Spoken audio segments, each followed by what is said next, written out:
இவர் current shock அடிச்சு கை காலை இழந்துட்டாருங்க. இவன் கரண்ட் ஷாக் அடிக்கிறதுக்கு முன்னாடி இவருடைய அப்பா இறந்துட்டாரு. இவருக்கு இருக்கிற ஒரே ஒரு பையன், 4 வயசு பையன். அவன் தான் வந்து குளிப்பாட்டுறது, ட்ரெஸ் மாற்றி விடுறது.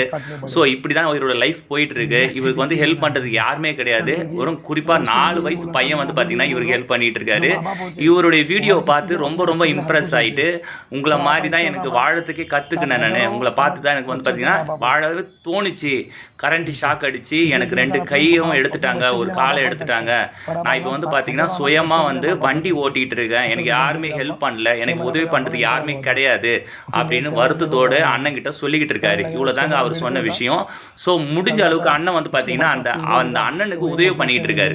பண உதவியை கொடுத்து அந்த அண்ணனுக்கு உதவி பண்ணுறதும் இல்லாமல் கொஞ்சம் கான்ஃபிடென்ட்டாக நிறைய அன்பாக பேசி, நீங்கள் பயப்படாதீங்க, நான் உங்களுக்கு கூட துணையாக இருக்கிறேன் அப்படின்னு ஆறுதல் சொல்லிக்கிட்டு இருக்காரு. இந்த வீடியோ பிடிச்சிருந்தா மற்றவங்களுக்கு ஷேர்